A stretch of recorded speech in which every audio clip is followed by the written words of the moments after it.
Lyon, pour la 4e fois, le maire Grégory Doucet demande au gouvernement la dissolution de groupes d'ultra-droite. Et oui, puisque c'était en février le mois dernier que le maire de Lyon, Olivier Doucet, il a écrit à Gérald Darmanin, il a dit « Cela ne peut plus durer, il faut que vous dissolviez comme une vilaine tache sur un par-dessus de prix cette engeance nauséabonde qui nous houspille et qui nous fait beaucoup de mal à nous et à la réputation de notre ville. » Ah mon Dieu, il a bien raison.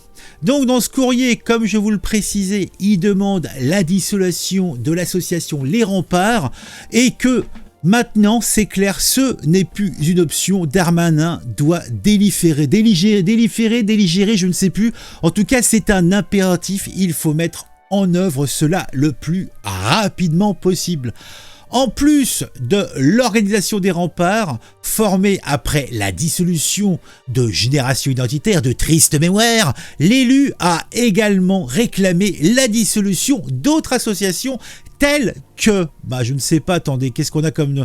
on a la Gaugée et la Traboule. Traboule, c'est très festif comme nom, je trouve. Moi, ça fait très bougnat, très un petit peu cuisine lourde. Traboule, ça fait un truc, tu sais, un truc à la panse de brebis farcie, un truc assez lourd à digérer en tout cas. Avec, bien sûr, pour la Gaugée et la Traboule, la résiliation des baux des locaux qu'elles occupent dans le Vieux-Lyon. Tu penses, le Vieux-Lyon? Ah, bon. Selon l'édile de Lyon, Grégory Doucet, maire ELV, précisons-le, ces mesures vont permettre de désorganiser l'extrême droite lyonnaise et de mettre fin à la souffrance des habitants qui vivent près des lieux de réunion de ces groupes. Et oui, ils souffrent. C'est vrai que ce n'est pas les droits communs, wall, agression, trafic de drogue qui sont le problème de Lyon. Non. Pas du tout. Non. Le problème de Lyon, c'est l'ultra-droite. Ça doit être à peu près une centaine d'individus. Allez, on va être large, 200 peut-être, je ne sais pas, franchement. Par contre, c'est marrant, Monsieur Doucet ne parle absolument pas des fauteurs de troubles principaux à Lyon, qui sont les membres d'ultra-gauche, dits Antifa, qui, entre quelques bagarres contre leurs opposants de l'ultra-droite, de toute façon c'est à peu près tous la même engeance, c'est tous principalement des petits bourges du coin, ils ont choisi d'être à gauche, ils ont choisi d'être à droite, mais en fin de compte, ils sont surtout décidés de faire le mal et de faire couler le sang de leurs opposants politiques. Tout cela se retrouvera dans quelques années dans quelques entreprises qui leur a été léguées par leur papa.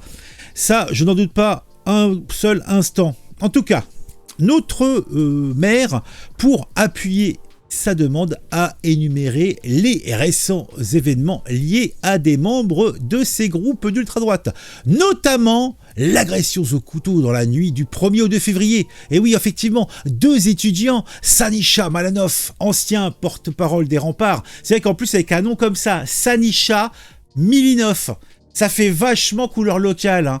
Je veux pas dire, mais...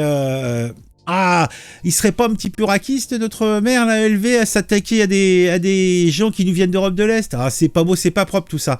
Donc, ce mec est l'ancien porte-parole des Remparts et un certain Pierre-Louis Perrier, et les 2 énergumènes ont été condamnés à de la prison ferme pour une agression qui est considérée comme étant une attaque à caractère raquiste. Moi, je dis, mais les gars, ils sont en tôle, c'est bon. La Darmanin et ses policiers ont fait le boulot. Ils ont fait le taf. Alors, qu'est-ce que tu veux? En plus, il nous dit que la même semaine, 9 personnes ont été interpellées dans le cadre d'une enquête sur l'attaque de la conférence sur la Palestine en novembre dernier. Bon, moi, j'étais un petit peu au courant de cette histoire. C'est une sombre histoire. En fait, ils étaient en train de se bagarrer avec une équipe d'Antifa et il se trouve que les fameux Antifa qui devaient être en sous-nombre ont été se réfugier dans un local.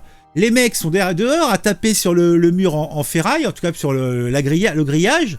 Il se trouve qu'à l'intérieur, il y avait une conférence pour la Palestine avec des anti-sionistes, pour pas dire plus, à l'intérieur, des pro-palestiniens.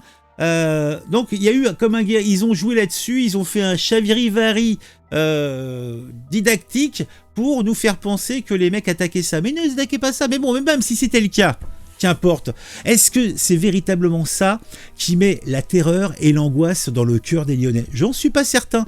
Je pense que c'est plutôt les excroissances cancéreuses des dealers, des agressions de tout niveau qu'on peut avoir dans les rues lyonnaises qui angoissent les habitants. Mais bon, là encore, qui suis-je, hein?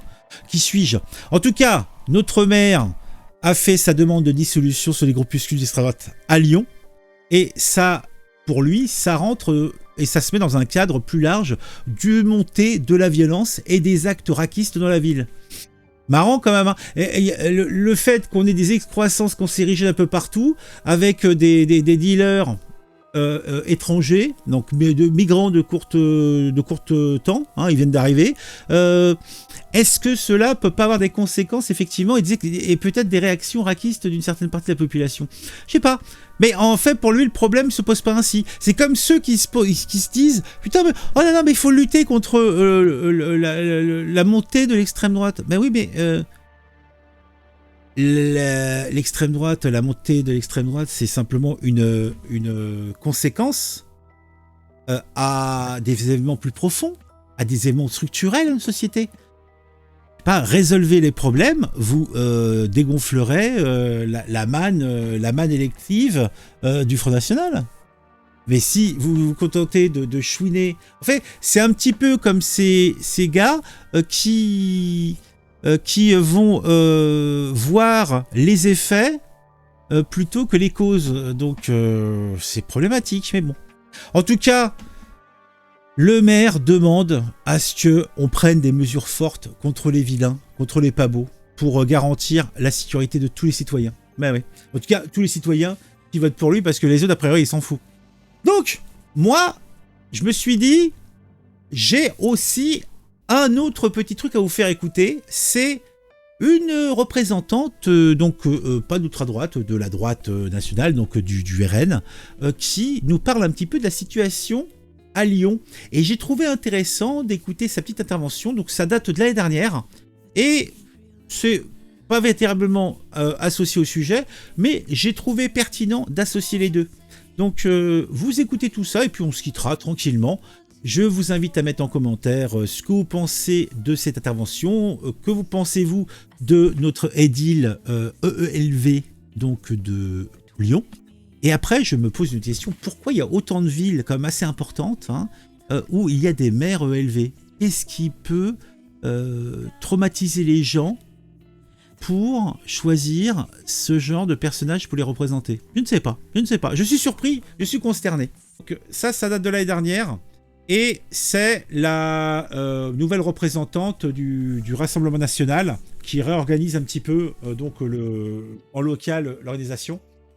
Et elle avait été invitée par Lyon Mag. Donc le mec de Lyon Mag avait essayé de la coincer, mais elle s'est pas laissé niquer. Et donc elle s'appelle Tiffany Joncourt. Elle est déléguée départementale du Rassemblement National du Rhône. Donc Tiffany Joncourt, les groupuscules d'extrême gauche bénéficient de la complaisance de la mairie de Lyon. Voilà, c'était un sujet, c'était un rapport. Donc on va écouter ça, ça dure pas très très longtemps, rassurez-vous. Une petite dizaine de minutes. Tous, bienvenue dans les coulisses du Grand Lyon. Mon invité du jour, Tiffany Joncourt, bonjour. Bonjour. Récemment, le maire de Lyon, Grégory Doucet, sur le plateau C'est à vous, avait dénoncé l'inaction du ministère de l'Intérieur sur les violences des groupuscules d'extrême droite dans la ville. On sait qu'il a eu raison de monter au créneau sur ce sujet-là. Alors nous luttons contre toute forme de violence, de quelque extrême qu'elle soit. Mais c'est assez drôle, non pas du tout, parce que vu les scènes de chaos que nous voyons à Lyon ces derniers temps, j'aimerais bien qu'ils se positionnent aussi surtout contre ces groupuscules d'extrême gauche qui ont semé le chaos à Lyon, qui ont attaqué, nous le savons, plusieurs mairies d'arrondissement, des demeures privées, qui ont semé la pagaille dans tout Lyon, qui ont cassé des commerces. Mais là, nous ne voyons pas beaucoup de réactions de cette mairie. Au contraire, nous voyons l'adjoint à la sécurité qui a appelé à la désobéissance. Donc j'aimerais plutôt qu'ils se prononcent là maintenant contre ces groupuscules. Mais juste pour finir sur les remparts, puisque c'était l'association qui était visée, vous pensez qu'elle doit être dissoute?